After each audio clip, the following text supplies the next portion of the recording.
It started on an ordinary sidewalk, but what happened next was anything but ordinary. When a pregnant black veteran is violently attacked by a cop in broad daylight, her military husband doesn't just demand justice. He ensures it happens. Maya Wilson walked carefully along Pine Street, one hand cradling her 8-month pregnant belly, the other holding a small bag of oranges.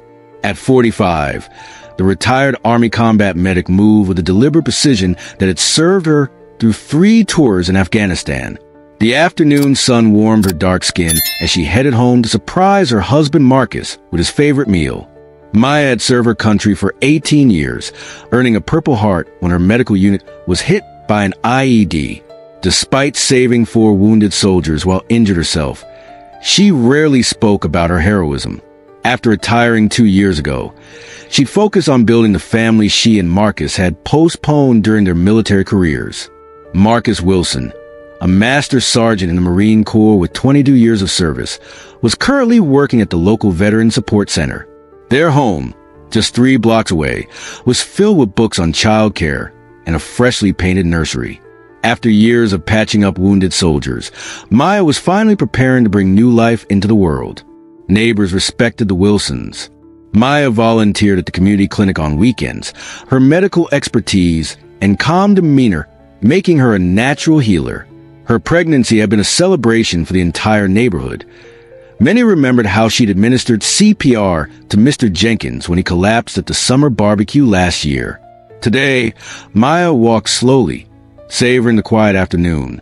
She'd picked up oranges to make Marcus's favorite citrus chicken, a recipe from his grandmother. Her thoughts drifted to the ultrasound picture in her purse, their daughter, healthy and strong, just weeks away from joining them. Maya didn't notice the police cruiser slowing beside her until the engine growl became impossible to ignore. She turned confused as the vehicle jerked to a halt. Officer Rick Donnelly stepped out, his pale face set in a hard line beneath his crew cut. Local residents knew to avoid him. Whispers about his temper and racial biases circulated through barbershops and church gatherings. "Stop right there," he barked, approaching Maya with one hand hovering near his holster. Maya froze, instinctively placing her hand protectively over her belly. "Is something wrong, officer?" Her voice remained steady, drawing on the same calm she maintained under mortar fire. "You're loitering, looking suspicious," Donnelly snapped, eyes narrowing as he scanned her. "What's in the bag?" "Just oranges, sir. I'm heading home." Maya kept her tone respectful but firm, the same voice she'd use with nervous young soldiers. "I live just down the block." "Don't get smart with me."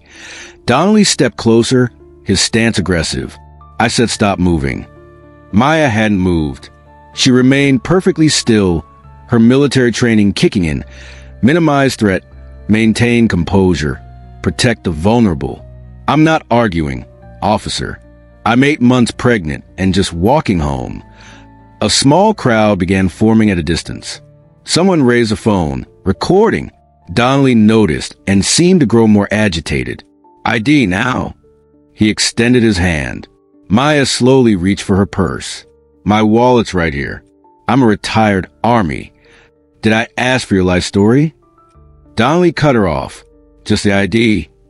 As Maya carefully retrieved her wallet, she felt her daughter kick sharply. She winced slightly. "What's that face for?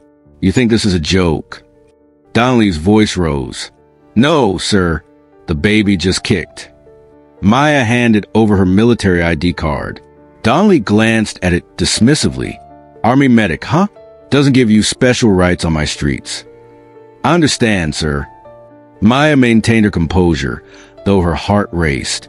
18 years in uniform, a Purple Heart recipient, and now being treated like a criminal for walking while black. A woman across the street called out, "She's pregnant, officer. What's she done wrong?" Donnelly turned sharply. "Mind your business, unless you want trouble too." "Please, officer. I just need to get home." Maya's voice remained steady, her military bearing evident even in maternity clothes. Donnelly stepped closer, his face reddening. "I decide when you go. You people always think you deserve special treatment." Maya felt her daughter kick again, stronger this time. She placed both hands on her belly, a protective gesture. "Sir, I've done nothing wrong. I served this country for 18 years. Playing the veteran card now?" Donnelly scoffed. "Step back from me." Maya hadn't moved toward him. She stood perfectly still, the way she'd been trained to handle volatile situations in combat zones. "I'm not moving, sir." Without warning, Donnelly shoved her hard. Maya stumbled backward, her balance compromised by her pregnancy. The oranges spilled across the concrete as she tried to regain her footing. "I said back up." Donnelly shouted, advancing on her. Maya raised her hands.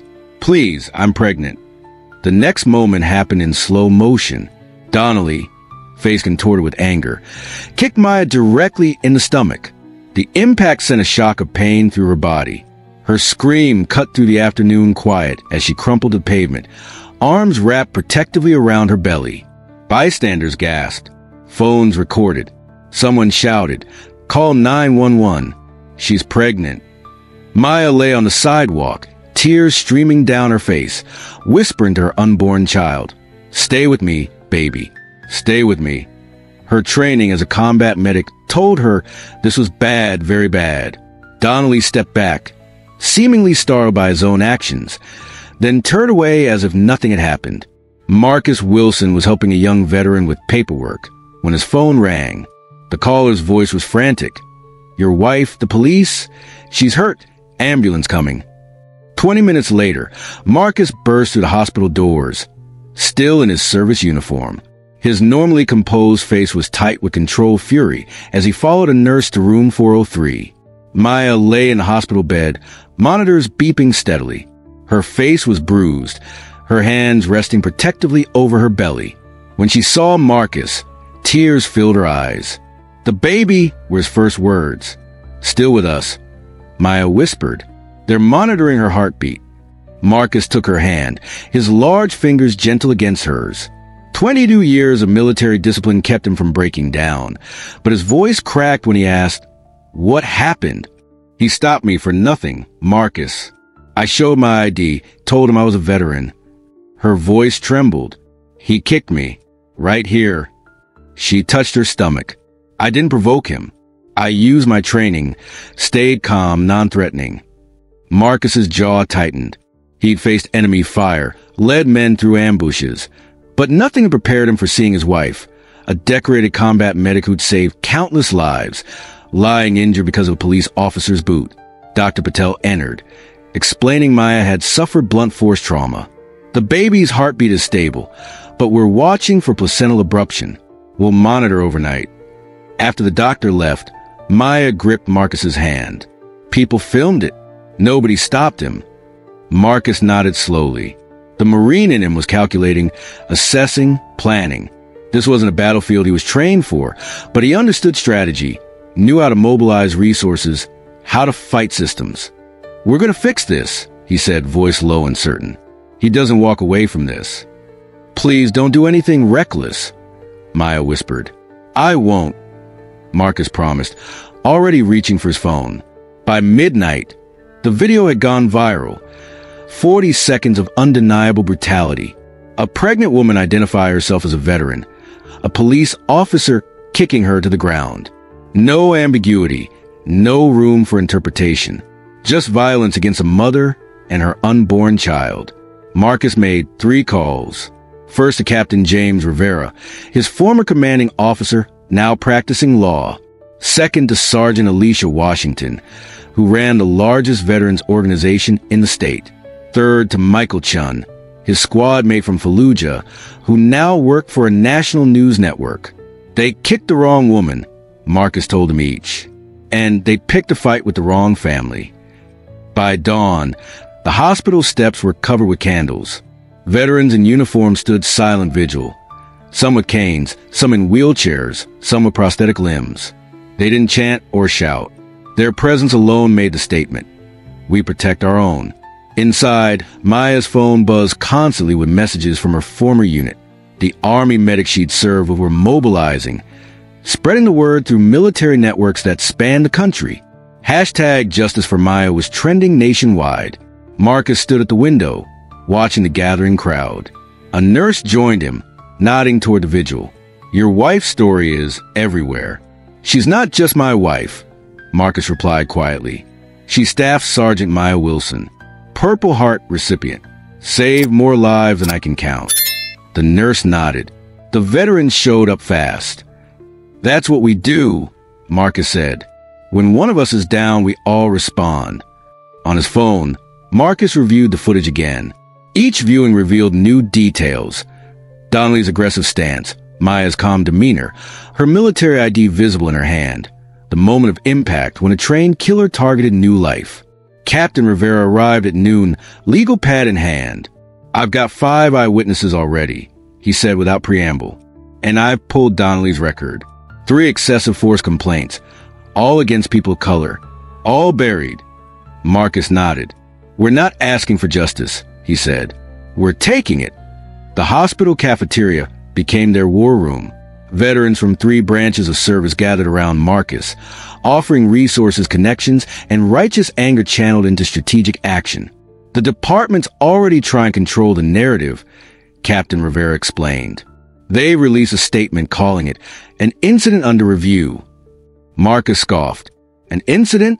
My wife is a combat veteran who saved American soldiers while bleeding from shrapnel wounds. Now she's fighting for our baby because a cop couldn't control himself." Sergeant Washington pulled up social media on her tablet. "The military community is united on this. I've got veterans ready to speak out from all 50 states." By afternoon, reporters gathered outside the hospital. Marcus straightened his uniform, adjusted his service ribbons, and stepped out to face the cameras. This wasn't the battlefield he was trained for, but he understood duty. "My name is Master Sergeant Marcus Wilson," he began, his deep voice steady. "The woman who was assaulted yesterday is my wife, Staff Sergeant Maya Wilson, a decorated Army combat medic who served 3 tours in Afghanistan." He held up her Purple Heart citation. "This is who Officer Donnelly attacked. A woman who ran through gunfire to save wounded soldiers. A woman who has spent her life protecting others." The cameras flashed as Marcus continued. "Maya earned this medal by shielding wounded men with her body during an ambush. Yesterday, she tried to shield our unborn daughter from a different kind of attack, one that came from someone sworn to protect her. Behind him stood 24 veterans in uniform, a silent wall of solidarity. "We're not asking for special treatment," Marcus stated clearly. "We're asking for what anyone would want. What's right, what's decent, what's just." The police department responded with a press conference of their own. Chief Moreland expressed concern, while emphasizing that Officer Donnelly had been placed on administrative leave pending investigation. "Administrative leave," Marcus repeated when reporters asked for his response. "My wife is in a hospital bed. Our daughter's heartbeat is being monitored hourly, and the man who put them there is getting paid to sit at home." That evening, Captain Rivera filed formal complaints with the department, the District Attorney's Office, and the Justice Department's Civil Rights Division. Veterans organizations issued statements of support. Military families organized a fund for Maya's medical expenses that exceeded its goal within hours. The battle lines were drawn. On one side stood a system accustomed to protecting its own. On the other, a Marine who had never left a comrade behind. 3 days after the assault, Marcus walked into City Hall, wearing his dress blues, ribbons and medals precisely arranged across his chest. Captain Rivera flanked him on one side, Sergeant Washington on the other. Mayor Harper received him in her office, flanked by Chief Moreland and 2 city attorneys. Their faces were masks of professional concern. "Master Sergeant Wilson," the mayor began, "we want to express our deepest sympathy for your wife's situation. What happened is deeply troubling." Marcus placed a folder on the desk. "Troubling is when the internet goes down. What happened to my wife was a felony." Chief Moreland shifted uncomfortably. "We understand emotions are running high, but we're conducting a thorough internal review.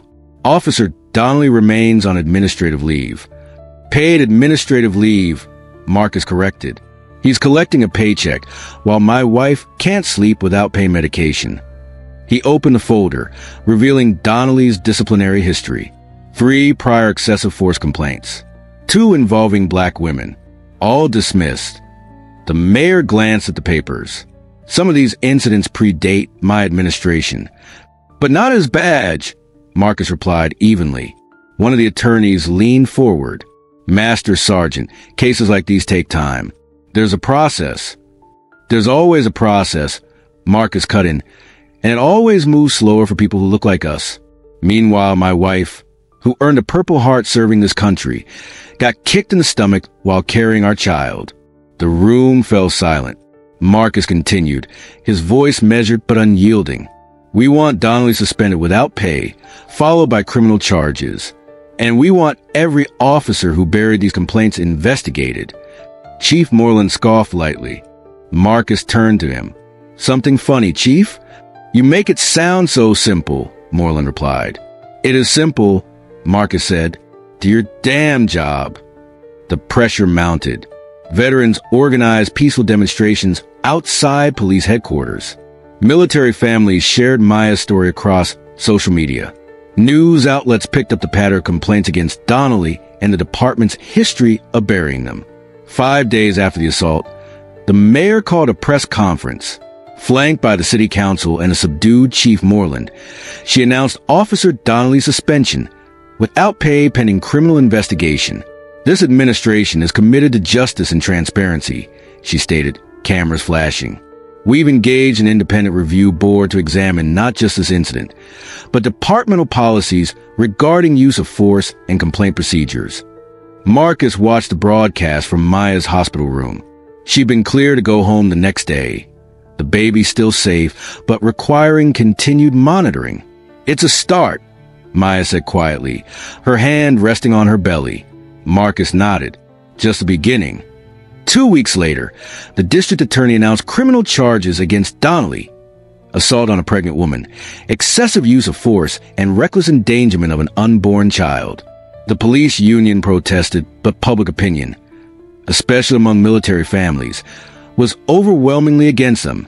The department's internal investigation revealed what veterans had been saying all along. The system protected abusers. 2 supervisors who had buried complaints were suspended. New policies were drafted requiring immediate external review of all use of force incidents. Maya recovered slowly, her military resilience evident in her determination to heal. When reporters asked how she felt about the charges, she answered with characteristic directness. This isn't about revenge.